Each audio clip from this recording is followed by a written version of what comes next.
அவ சாப்பிட்டுட்டு தூங்கிட்டு இருக்கா. யாரு? கைகேயி.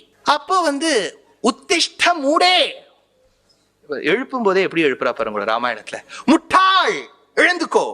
கைகேயி எழுந்து, யார கூப்பிடுற? ஒன்னதான். உனக்கு தெரியாதா உன் மேல இடி விழ போறது? அதுக்கு கைகேயி என்ன பதில் சொல்றா பாருங்க.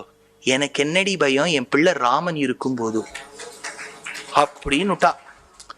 இப்ப இந்த இப்பேற்பட்ட கைகேய 1.5 மணி நேரத்துல அவ பிரெயினை எடுத்து சர்ஃபெக்செல்ல வாஷ் பண்ணி திரும்பி வச்சிருக்கானா. அந்த மந்தரா எப்பேற்பட்டவள்! பெரிய விஷயம். ராமாயணம்ங்கிறது அதுதான்.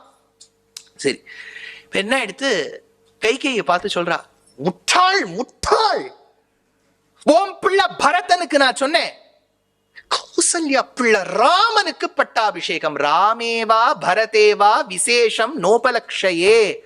ராமன் பரதனுக்கு என் கண்ணுக்கு வித்தியாசமே தெரிய மாட்டேங்கிறதேடிங்கிறாவோ. ராமனுக்கு பட்டாபிஷேகம் பண்ணி வைக்கிறியே, வைக்கணும்னு அவர் சொல்றாரு. என்ன தகுதி அந்த ராமனுக்கு? கேக்குறா மந்தரா. பரசுராமன் கர்வம் தீத்த வண்டி. அவனோட கர்வத்தை தீத்துட்டு போட்டான். நமக்கு என்ன பண்ணா? நம்மையெல்லாம் அவன் காத்த வண்டி. அதனால என்ன சொல்ல வர கைகேயி? பட்டம் கட்ட ஏத்த வண்டி. தகுதிய கேட்டேன். 4 பேரில் மூத்த வண்டி அடி. உனக்கும் அவனுக்கும் என்னடி சம்பந்தம்? அவன் என் கண்மணி, ராமனுக்கு மன்னன் மூடி தரித்தாலே நன்மை உண்டோரு காலே. இந்த கைகேயி அவ பிரெயினை போட்டு வாஷ் பண்ண போறா. இப்போ அவளை போட்டு நீ பாத்திரம் தேக்க தெரியுமா உனக்கு கேக்குறா மந்தரா.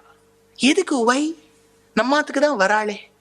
நாளைக்கு அவனுக்கு பட்டாபிஷேகமான பிறகு கௌசல்யா ஒன்ன தேக்க வெப்பொடி.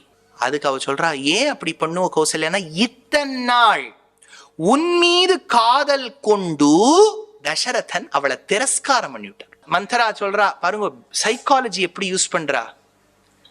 இப்போ நீங்க எது வேணாலும் வீட்டுல ஒத்துப்பேள், வீட்டுல வேலை பாக்குறவ மட்டும் வரலன்னா ஒத்துப்பேளும். இவங்க ராமாயணமே வேண்டாம் சார்னு கிளம்பி போயிடுவா எல்லாரும். இப்படி எல்லாம் அவளை போட்டு பிரெயின் வாஷ் பண்றா. அப்பாவும் கைகேயி கொஞ்சம் இடம் கொடுக்கல. இப்படி பிரெயின் வாஷ் பண்ணி கடைசியா அவ மனசை கலைச்சுடுறா. உங்க அப்பா அஸ்வபதிக்கு கேடு வேலை வச்சிருவோ அப்படின்னு.